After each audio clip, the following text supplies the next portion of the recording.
नमस्कार मित्रांनो. Good morning to all of you. आवाज म्यूट करा. आवाज ओके आहे? चेक करा एकदा. आवाज चेक करा. आज आपण इथे अर्थशास्त्र हा विषय आपण इथे डिस्कस करतोय. अर्थशास्त्र म्हणजेच इकॉनॉमिक्स. आणि आपण जी काही परीक्षा देतोय म्हणजे कोणती असेल, कंबाईन असेल, राज्यसेवा असेल, सरळ सेवा असेल, कोणती परीक्षा असेल, त्याच्यामध्ये तुम्हाला हा सब्जेक्ट तर आहेच. पण त्या सब्जेक्टमध्ये किंवा त्या प्रिपरेशनमध्ये तुम्हाला इकॉनॉमिक्स हा विषय नाहीये. बेसिकली आपण याचा जो काही उच्चार आहे ते इकॉनॉमिक्स असा करतो, पण इकॉनॉमिक्स हा विषय तुम्हाला एक्झाम मध्ये नाहीये. तुमच्या परीक्षेला कोणता विषय आहे? तर तो आहे इकॉनॉमी, नॉट इकॉनॉमिक्स. इकॉनॉमिक्स हे खूप मोठी ब्रँच आहे. इकॉनॉमिक्स आपण जेव्हा विचार करतो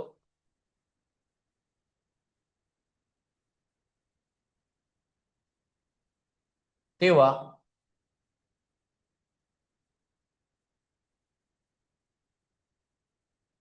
या इकॉनॉमिक्स मध्ये प्रामुख्याने दोन प्रकारच्या ब्रँचेस आहेत.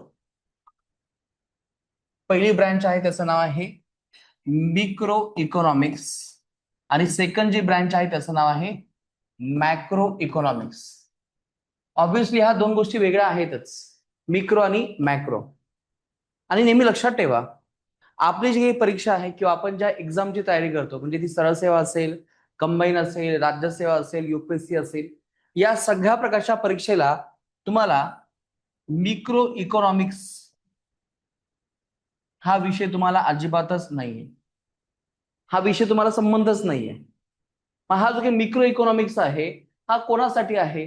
जे लोक एमबीए करतात, ज्या लोकांना बेसिक इकॉनॉमीचा अभ्यास करायचा आहे, ज्या लोकांना बिझनेस करायचा आहे, ज्या लोकांना मार्केट स्ट्रॅटेजी समजून घ्यायची आहे, त्या लोकांसाठी हा मॅक्रो इकॉनॉमिक्स या सब्जेक्टला जास्त प्रायोरिटी दिली जाते.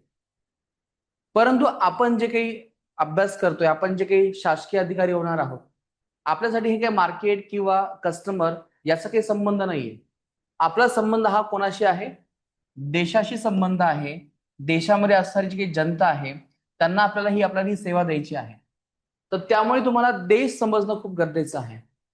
मग त्या देशामध्ये लोक कसे आहेत, देशामध्ये रोजगार कसा आहे, बेरोजगार कसा आहे, देशातील सरकार कसे चालते, पैसा कसा निर्माण होतो, या सगळ्या गोष्टींचा जो काही अभ्यास आहे तर तो आहे तुम्हाला मॅक्रो इकॉनॉमिक्स मध्ये. म्हणजे जेव्हा तुम्ही इथे देशाचा आणि पैशाचा जेव्हा अभ्यास करता, देश आणि पैसा या रिलेशनचा जेव्हा अभ्यास येतो, यालाच आपण इथे म्हणायचं मॅक्रो इकॉनॉमिक्स. आणि मिक्रो इकॉनॉमिक्स म्हणजे काय? जेव्हा एखादा व्यक्ती म्हणजे पर्सन, व्यक्तिगत आणि पैसा याचा जेव्हा संबंध प्रस्थापित होतो, याला म्हणतो आपण या ठिकाणी इथे मॅक्रो इकॉनॉमिक्स. याच्यामध्ये पर्सन आहे म्हणजे एक विशिष्ट छोटीशी एंटिटी आहे. मग ते एखादा व्यक्ती होऊ शकते, एखादं छोटंसं मार्केट होऊ शकते, एखादी छोटीशी फर्म होऊ शकते, एखादी कंपनी होऊ शकते. याचा आणि त्यांनी ताळमेळ केलेला जो अभ्यास आहे त्यालाच आपण इथे मॅक्रो इकॉनॉमिक्स असं म्हणायचं. आणि हा जो संबंध आहे तो देशाचा संबंध आहे, देशाचा आणि पैशाचा असलेला संबंध. आणि लक्षात घ्या, आपल्या परीक्षेला यामध्ये व्यक्तिगत अभ्यास नसून हा देशाचा अभ्यास आहे. म्हणून तुम्हाला जो काही सिलेबस जो आहे तो मॅक्रो इकॉनॉमिक्सचा आहे. पण बरेच वेळा आपण उच्चार करत असताना मिक्रो आणि मॅक्रोचा गोंधळ होतो. जे इकॉनॉमिक्स आहे त्यांनाही गोंधळ होतो. यामुळे मॅक्रो इकॉनॉमिक्स यालाच शॉर्टकटमध्ये इकॉनॉमी असं म्हणतात. म्हणजे लक्षात घ्या, जेव्हा तुम्ही याचा उच्चार इकॉनॉमी असा करता, याचा अर्थ की तुम्हाला काय म्हणायचं आहे? Macro economics. आणि नेहमी लक्षात ठेवा, आपल्या स्पर्धा परीक्षेमध्ये इकॉनॉमिक्स हा विषय नाहीये. कारण की जेव्हा तुम्ही इकॉनॉमिक्स हा उच्चार करता तेव्हा ह्या दोन गोष्टी एकत्र येतात. पण आपल्या स्पर्धा परीक्षेमध्ये अभ्यासक्रम कोणता आहे? फक्त इकॉनॉमीचा आहे. तर त्यामुळे इथून पुढे सुद्धा तुम्ही याचा उच्चार कसा करायला हवा? इकॉनॉमी असा करायला हवा.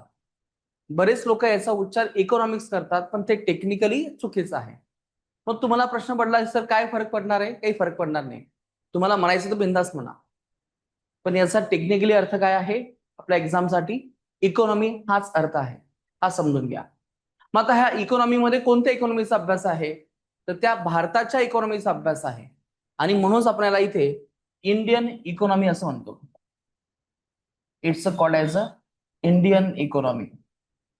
युपीएससी, राज्यसेवा, कंबाईन सगळ्या परीक्षेला जो काही अभ्यासक्रम दिलेला आहे तो कशाचा अभ्यासक्रम आहे?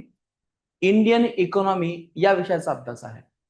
मग आता आपल्याला लक्षात घ्यायचं आहे की हे इंडियन इकॉनॉमी हा जो काही सब्जेक्ट आहे यामध्ये एकूण किती टॉपिकचा अभ्यास आहे. कारण की जोपर्यंत तुम्हाला टॉपिक लक्षात येत नाही तोपर्यंत तुम्हाला या सब्जेक्टचा आवाका लक्षात येणार नाही. आधी मला सांगा, तुम्हाला हे बायफिकेशन लक्षात आलेलं आहे?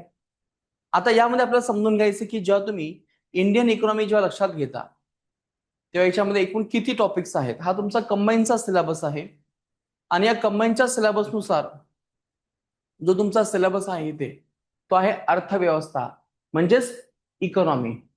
भारतीय अर्थव्यवस्था आणि शासकीय अर्थव्यवस्था असे हे दोन पार्ट केलेत. आणि तुम्हाला नेहमी माहित असेल की पूर्व परीक्षेला आपल्याला एकूण याच्यावरती किती प्रश्न असतात, तर साधारण इथे आपल्याला नेहमी 15 प्रश्न असतात. आता जो काही सिलेबस आहे तो आपला असाच आहे का? राष्ट्रीय उत्पन्न, शेती, उद्योग, परकीय व्यापार वगैरे वगैरे हा एवढा सिलेबस नाही, तर याच्यापेक्षा थोडासा जास्त सिलेबस आहे की जो कधी कधी आयोग तुम्हाला सिलेबस देत नाही पण त्याच्यावरती प्रश्न असतात. मग एकूण आपण जर टॉपिक बघितले तर किती क्वेश्चन्स आहेत, तर याच्यावरती साधारण 10 टॉपिक्स आहेत. हे 10 टॉपिक्स एकदा नाव लक्षात ठेवा. राष्ट्रीय उत्पन्न, क्षेत्र, क्षेत्र म्हणजे 3 आहेत, ऍग्रिकल्चर, इंडस्ट्री आणि सर्व्हिस, बँकिंग, महागाई, मौद्रिक धोरण, दारिद्र्य, बेरोजगारी, लोकसंख्या, त्याच्यानंतर आहे नियोजन, आर्थिक सुधारणा, आंतरराष्ट्रीय अर्थव्यवस्था आणि नंतर आहे सार्वजनिक वित्त. आता हा संपूर्ण जो काही सिलेबस आहे हा तुम्हाला पूर्व परीक्षेचा सिलेबस आहे ज्याच्यामध्ये 10 पॉईंट तुम्हाला दिलेत. पण फक्त 10 पॉईंटचा अभ्यास करून काही होणार नाही, कारण की याच वेळेस तुम्हाला जी काही मुख्य परीक्षा आहे, कंबाईन मुख्य परीक्षा, याचाही अभ्यास करावा लागेल. तर यामध्ये आपण जेव्हा मुख्य परीक्षा जेव्हा आपण अभ्यास करतो तर तेव्हा हे सगळे पॉइंट्स आहेत. तर आपल्याला हे सर्व पॉइंट्स आहेत, हे तुमचे संपूर्ण कंबाईन मेनचे पॉइंट्स आहेत. जवळपास हे 14 आणि हे 9 किती होत आहेत? जवळपास 13 तुम्हाला पॉइंट्स आहेत. पण यापैकी बरेच पॉइंट्स हे रिपीट झाले, तर त्यामुळे एकूण 11 पॉइंट्स आहेत. म्हणजे बघा, कंबाईन पूर्वला किती पॉइंट्स आहेत? 10. मुख्य परीक्षेला किती पॉइंट्स आहेत? 13. यापैकी 2 पॉइंट रिपीट असल्यामुळे याला आपण इथे 11 पॉइंट्स असं म्हणूयात. म्हणजे लक्षात घ्या मित्रांनो, जेव्हा तुम्ही इथे कंबाईनची जेव्हा तयारी करता, या कंबाईनच्या तयारीमध्ये आपल्याला पूर्व परीक्षेमध्ये एकूण पॉइंट्स आहेत 10 ज्याचा अभ्यास करायचा आहे. मुख्य परीक्षा आहे ज्याचे आपल्याला एकूण 11 पॉइंट्स आहेत. 11 आणि 10 किती होतात? एकूण 21 पॉइंट होतात. पण परत या एवढ्या मोठ्या 21 पॉईंटचा अभ्यास करण्याची गरज आहे का? तर नाही. तर यापैकी काही पॉइंट्स पूर्व आणि मुख्यमध्ये रिपीट आहे. जर आपण हे सगळे पॉइंट जर वेगळे केलेत तर कंबाईन परीक्षेमध्ये आपल्याला एकूण किती पॉईंटचा अभ्यास आहे? तर साधारण आपल्याला इथे 20 पॉइंट दिसत आहेत. तर मित्रांनो, हे संपूर्ण तुमचे 20 पॉइंट आहे. म्हणजे अर्थव्यवस्था पूर्व आणि मुख्य मिळून तुम्हाला इथे एकूण 20 पॉइंटचा अभ्यास करायचा आहे. राष्ट्रीय उत्पन्न, बँकिंग, महागाई, मौद्रिक धोरण, आरबीआय, बँकिंग, दारिद्र्य, बेरोजगारी, लोकसंख्या, आंतरराष्ट्रीय अर्थव्यवस्था, सार्वजनिक वित्त, अशा प्रकारचे तुम्हाला हे 20 पॉइंट आहेत.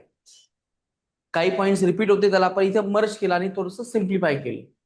तर जेव्हा कधी तुम्ही अर्थव्यवस्था हा विषय जेव्हा तुम्ही तुमच्या डोळ्यासमोर ठेवाल तर तेव्हा तुमच्या डोळ्यासमोर हे 20 पॉइंट यायला हवेत. मुळात हे तुमचे 19च पॉइंट आहे, पण चालू घडामोडी हा जो काही पार्ट आहे तो तुम्हाला करंटमध्ये सुद्धा येत असतो. त्यामुळे आपण ह्या सगळ्या पॉइंटचं एकत्रीकरण 20 पॉइंट मध्ये केलेलं आहे. अर्थव्यवस्था म्हणजे किती पॉइंट्स आहेत? 20 पॉइंट्स. मग आता लक्षात घ्या, प्रिपरेशन करत असताना तुम्हाला काय करायचंय, एक एक पॉइंट फक्त तुम्हाला उचलायचा आहे आणि एक एक पॉइंट उचलल्यानंतर त्या पॉइंटचा फक्त तुम्हाला व्यवस्थित अंडरस्टँडिंग करायचंय. ते अंडरस्टँडिंग करून देणं ही माझी जबाबदारी आहे. पण तुमची जबाबदारी याच्यामध्ये काय असेल की तो पॉइंट व्यवस्थित समजून घेणे. प्लीज मोबाईल बाजूला ठेवा. तर जे काही पॉइंट्स आहेत ते तुम्हाला फक्त अंडरस्टँड करणे. आज हे जे काही तुम्हाला 20 पॉइंट दिसत आहेत, या 20 पॉइंट पैकी आपण कोणत्या मुद्द्यावरती चर्चा करणार आहोत? तर या पॉइंटचं नाव आहे इथे बेरोजगारी. हा अतिशय महत्वाचा टॉपिक आहे. आलटून पालटून तुम्हाला नेहमी याच्यावरती प्रश्न असतातच. तर चला तर सुरुवात करायची. बेरोजगारी. आता तुम्हाला मी प्रश्न पडला असेल की या अर्थव्यवस्थेमध्ये तुम्हाला काय करायचंय, कोणते पुस्तक वाचायचे. मित्रांनो, सोर्सेसमध्ये तुम्हाला स्टेट बोर्ड वाचा, 11वी-12वीचं खूप छान आहे. याचबरोबर तुम्हाला वाटेल ते कोणतेही मार्केटमधलं पुस्तक घ्या, कोणते घेतलं तरी चालेल, कारण की क्लासमध्ये आपण हे सगळे टॉपिक्स कव्हर करून तुम्हाला मी नोट्स देणार आहे. पण याचबरोबर तुम्हाला एक सपोर्टिव्ह नोट्स तुम्हाला सोबत ठेवायची आहे. मग आता मला सांगा, तुम्ही याच्या आधी इकॉनॉमीसाठी कोणते बुक्स विकत घेतलेले आहेत, म्हणजे जेणेकरून मला तुम्हाला आणखी सजेशन देता येईल. येस, सांगा. स्टेट बोर्ड वाचलेले आहेत, अजून काही रेफरन्स वगैरे आपण घेतले नाही. ओके, तुम्ही काहीच गेला नाही आतापर्यंत. तुम्ही कोणत्या एक्झामची तयारी करता? कंबाईन. तुम्ही तुम्ही कंबाईन. माझं पुस्तक घेतले नाही विकत, जस्ट मी आता सुरुवात केलेली आहे. ठीक आहे, आता सुरुवात केली आहे तर ही चांगली गोष्ट आहे की तुम्ही इकॉनॉमी पासून सुरुवात केली. थोडा विषय अवघड आहे, पण हा विषय स्कोरिंग आहे. इकॉनॉमीला साधारण आपल्याला किती प्रश्न असतात? 15 प्रश्न असतात. लक्षात ठेवा नेहमी, 15 प्रश्न असतात. आणि जर समजा तुम्हाला इथे 20 टॉपिक जर तुम्ही इथे जर कव्हर केलेत, लक्षात घ्या, यामध्ये तुम्हाला 15 पैकी साधारण 12 ते 10 क्वेश्चन तुमचे सहज बरोबर येऊ शकतात. एवढा हा सोपा विषय आहे. काही लोकांना अवघड वाटतं कारण की त्याची मेथड थोडीशी ते वेगळी अडॅप्ट करतात. पण जर समजा तुम्ही इथे 20 टॉपिक जर व्यवस्थित केलात, तर याच्यावरून तुमची इथे पूर्व परीक्षेमध्ये 15 पैकी तुमचे 12 क्वेश्चन्स कव्हर होतात. आणि आपण जर मुख्य परीक्षा जर बघितली, तर मुख्य परीक्षेमध्ये तुम्हाला इथे साधारण 8 ते 9 क्वेश्चन्स कव्हर होतात 10 क्वेश्चन्स पैकी. मी लक्षात आलं मी काय सांगितलंय? म्हणजे जे काही तुमचे 20 टॉपिक आहेत ते जर व्यवस्थित केले, तर तुम्हाला 15 क्वेश्चन्स पैकी 10 ते 12 क्वेश्चन्स बरोबर येऊ शकतात. 15 पैकी 15ची मी गॅरंटी देत नाही आणि तुम्ही गॅरंटी घेऊ नका, कारण की हा विषय थोडासा अवघड आहे, फॅक्च्युअल बेस आहे. नंतर आहे मुख्य परीक्षा. मुख्य परीक्षेला तुम्हाला साधारण किती प्रश्न असतात? 10 प्रश्न. या 10 पैकी किती क्वेश्चन आपल्या हातात लागू शकतात? तर ते आहे 8 ते 9.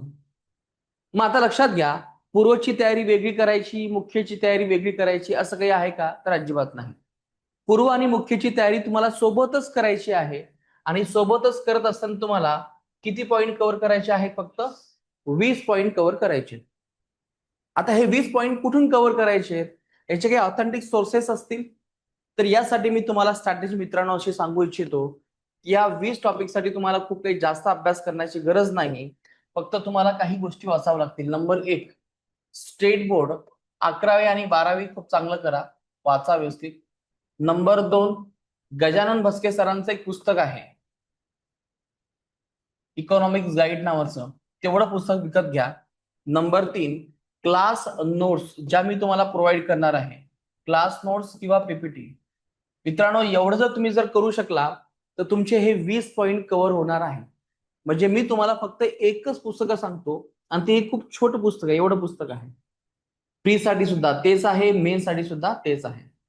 जर समजा तुम्ही हे सगळं करू शकलात, आणि हे आणली किती पुस्तकं होतात बघा, हे 2 आणि एक 3 आणि एक छोट्याशा नोट्स, म्हणजे साधारण तुमचं हे एवढं रेफरन्स तयार होईल.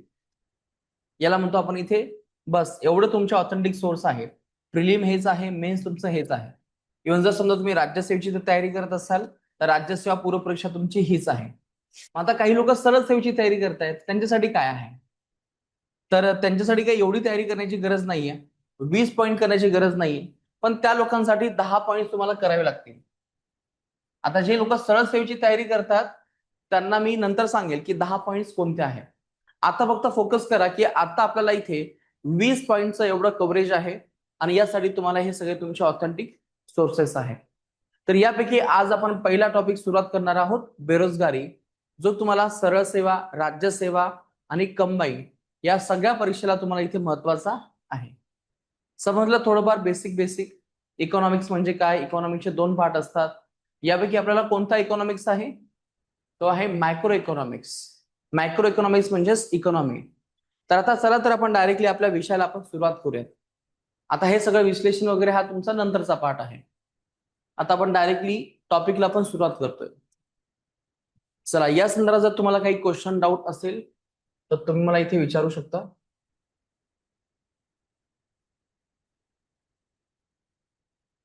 चला, बेरोजगारी. तुम्ही हा शब्द बरेच वेळेस ऐकला असेल. इव्हन तुम्ही सुद्धा बेरोजगार असाल, जॉबच्या शोधात तुम्ही आहात. सांगा काय अर्थ होतो बेरोजगारी म्हणजे काय?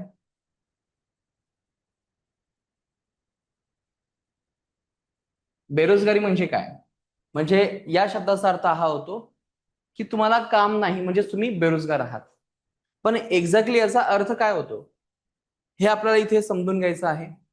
मित्रांनो, जेव्हा तुम्ही बेरोजगार असं म्हणता तेव्हा याच्यामध्ये 3 क्रायटेरिया महत्वाचे असतात. पहिला क्रायटेरिया हा आहे की तुमचं वय किती आहे. तुमचं वय इथे 15 प्लस वय असणं गरजेचं आहे. तुमची स्वतःहून काम करण्याची इच्छा असणं आवश्यक आहे. म्हणजे तुमची इथे काम करण्याची इच्छा आहे. नंबर 3, तुम्ही काम करत आहात.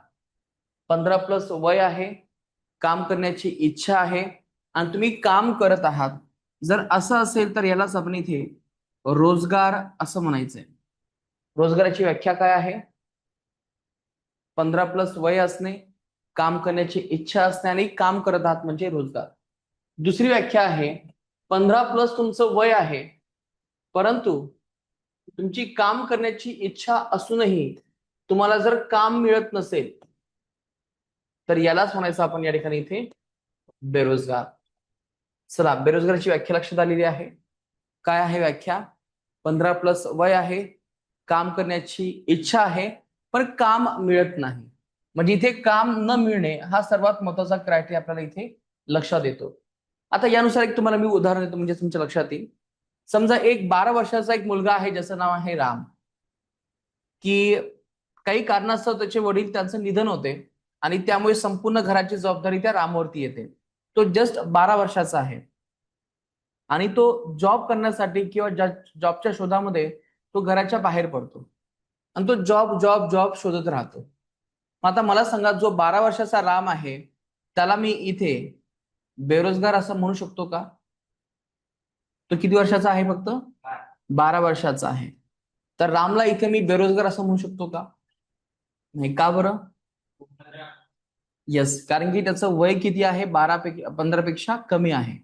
जर लक्षात घ्या, जर एखादा व्यक्ती जर 15 प्लस असेल तरच तो या क्रायटेरियामध्ये येतो. आणि तसे समजा तो काम करत असेल तर याचा अर्थ हा होतो की तो आहे बाल कामगार. आणि तुम्हाला माहित असेल की आपल्या देशामध्ये बाल कामगार हे कायद्याने गुन्हा आहे. म्हणजे नेहमी आपल्या देशामध्ये कामाचं वय किती आहे? 15 प्लस. 15 प्लस ते कधीपर्यंत आहे? 15 ते 59. कारण की तुम्हाला माहित असेल 60 किंवा 58 वर्षे आपलं हे रिटायरमेंट इयर आहे. तर त्यानुसार तुम्हाला मग पेन्शन सुरू होते. तर त्यामुळे आपल्या देशामध्ये 15 प्लस हे तुमचा क्रायटेरिया महत्वाचा आहे. तुम्हाला याच्या 2 व्याख्या समजून आल्यात. चला, रोजगार म्हणजे काय? 15 प्लस वय आहे, काम करण्याची इच्छा आहे आणि काम करत असाल तर रोजगार. आणि बेरोजगार म्हणजे काय? 15 प्लस आहे, काम करण्याची इच्छा आहे पण काम मिळत नाही. येस. आता हे झाले तुमच्या 2 डेफिनेशन. आता याच्यामध्ये आणखी एक तिसरी डेफिनेशन तुमची ऍड होते, ज्याचं नाव आहे लेबर फोर्स. आता लेबर फोर्स म्हणजे काय? तर या ठिकाणी इथे लेबर फोर्स याचा अर्थ हा होतो की असे काही लोक, किंवा ज्यालाच आपण एक शब्द इथे यूज केलेला आहे, आउट ऑफ लेबर फोर्स. म्हणजे असे काही लोक ज्यांचं वय हे इथे 15 प्लस आहे, परंतु काही लोकांची काम करण्याची इच्छा पण नाही आणि ते कामही करत नाही. या लोकांना आपण इथे काय म्हणतो? या लोकांचं नाव आहे आउट ऑफ लेबर फोर्स. मला सांगा, तुम्ही इथे क्लासमध्ये अटेंड आहात, किती लोकांचं वय 15 प्लस आहे? तर ऑलमोस्ट सगळ्यांचंच असेल. पण मला सांगा, तुमची काम करण्याची इच्छा आहे का? नाही. तुमची काम करण्याची इच्छा नाहीये. तुमचं काम काय आहे? फक्त अभ्यास करणे. का तुम्ही काम करण्यासाठी बाहेर शोधताय सध्या? नाही ना. तुम्ही फक्त अभ्यासच करताय. म्हणजे तुमचं वय हे 15 प्लस आहे, तुमची काम करण्याची इच्छा सुद्धा नाही आणि तुम्ही कामही करत नाही. म्हणून आपण तुम्हाला काय म्हणू शकतो? आपण इथे out of labour force. Yes. आता लक्षात घ्या, ह्या आउट ऑफ लेबर फोर्स मध्ये कोणकोणत्या लोकांचा समावेश आहे. तर यामध्ये आपण नंबर 1 सांगू शकतो या ठिकाणी इथे, ते आहे विद्यार्थी. जसं की तुम्ही विद्यार्थीच आहात, तुमचंही काम करण्याची इच्छा नाहीये, तर हे विद्यार्थी असतील. याच बरोबर असणारे आपल्या देशामध्ये गृहिणी. गृहिणी म्हणजे हाऊसवाईफ, ज्या घरी काम करतात पण ते पैसे कमवतात का? नाही. तर त्याला आपण इथे गृहिणी असं म्हणू शकतो. नंतर आहे पेन्शनर्स. पेन्शनर्स म्हणजे काय, ज्यांचं वय आता 60+ आहे पण आता त्यांना काम करण्याची इच्छा नाहीये. तर आउट ऑफ लेबर फोर्स म्हणजे काय, की ज्यांचं वय 15+ आहे परंतु काम करण्याची इच्छा नाही आणि ते कामही करत नाही, यांना आपण इथे आउट ऑफ लेबर फोर्स असं म्हणतो. म्हणजे आता तुम्हाला याच्यात 3 व्याख्या समजल्या असतील. आता तुम्हाला तरी सुद्धा प्रश्न पडला असेल की सर मग लेबर फोर्स म्हणजे काय. तर त्याचा अर्थ आपण इथे समजून घेऊयात, की जेव्हा तुम्ही याला इथे लेबर फोर्स असं म्हणता, या लेबर फोर्स यालाच आपण इथे मराठीमध्ये श्रमशक्ती असं म्हणतो. आणि याची जी काही व्याख्या आहे ती आपल्याला सांगितली आहे नॅशनल सॅम्पल सर्व्हे ऑर्गनायझेशन यांच्यानुसार. आपण ही व्याख्या समजून घेऊयात. यानुसार याचा अर्थ हा होतो, रोजगार असलेले आणि बेरोजगार असलेले,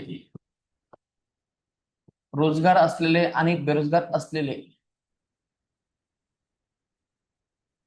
एकूण संख्या, यांची टोटल, यांची एकूण संख्या म्हणजेच काय म्हणता येईल आपल्याला इथे लेबर फोर्स. बघा शब्दाचा अर्थ लक्षात आला का. लेबर फोर्स म्हणजे काय, रोजगार असलेले आणि बेरोजगार असलेले यांची टोटल, म्हणजे यालाच आपण इथे लेबर फोर्स असं म्हणायचं. हे समजलं इथपर्यंत. आता याच्यानंतर दुसरा एक शब्द आहे, हा झाला तुमचा लेबर फोर्स. दुसरा आहे वर्कर फोर्स. वर्कर फोर्स म्हणजे काय, की असे लोक की जे सध्या काम करत आहेत किंवा ज्यांना रोजगार असलेले यांना आपण या ठिकाणी इथे वर्क फोर्स असं म्हणतो. आता तुम्हाला प्रश्न पडला की ह्या डेफिनेशन महत्वाच्या आहेत का, तर नक्कीच आहे, कारण की याच्यावरती तुम्हाला प्रश्न आहे. मग आता वर्क फोर्स म्हणजे काय, रोजगार असलेले. लेबर फोर्स म्हणजे काय, रोजगार प्लस बेरोजगार असलेले यांची टोटल म्हणजेच लेबर फोर्स. आता लक्षात घ्या मित्रांनो, जर मी तुम्हाला एक डायग्राम काढून दिला, समजा हे आहे आपल्या इथे टोटल लेबर फोर्स.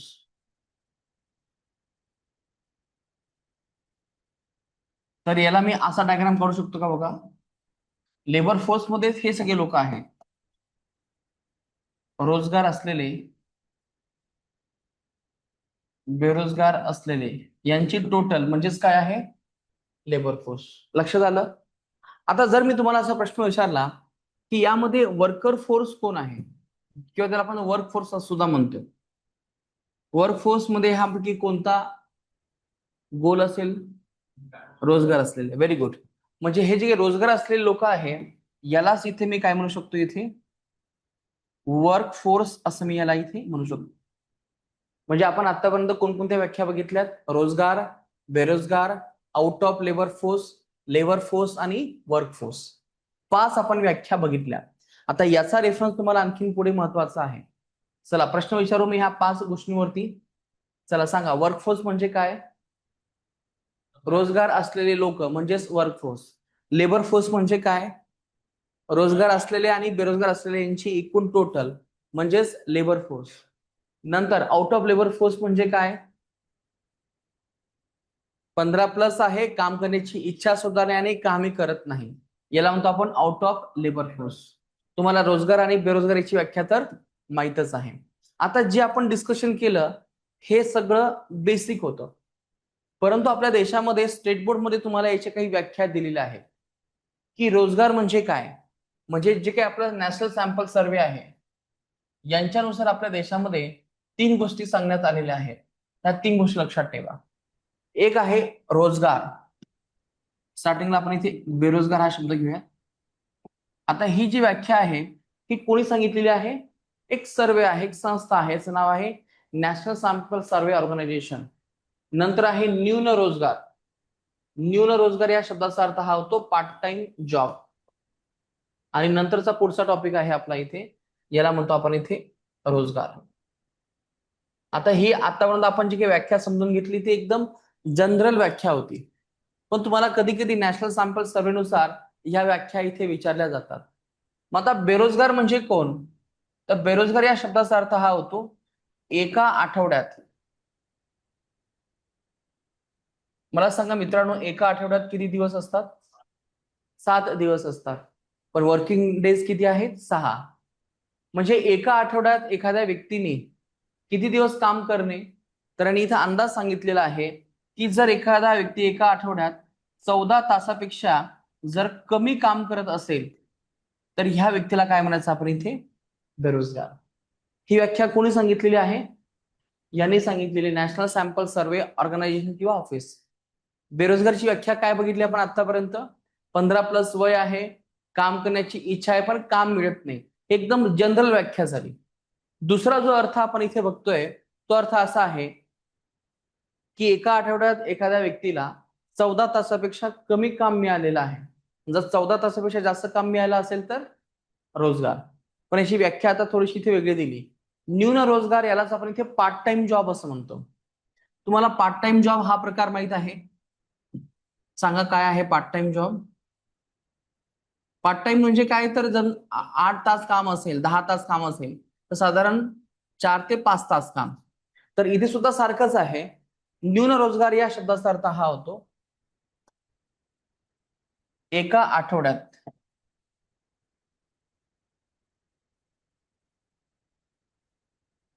एका आठवड्यात 14 ते 28 तास जर काम करत असेल एखादा व्यक्ती, किती आहे?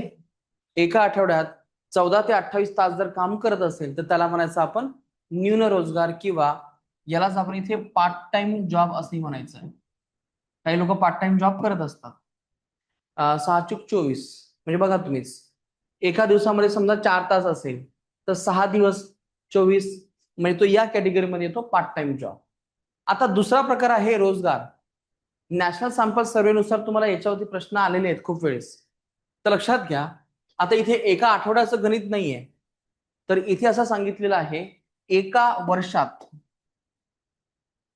त्या व्यक्तीने कमीत कमी 273 दिवस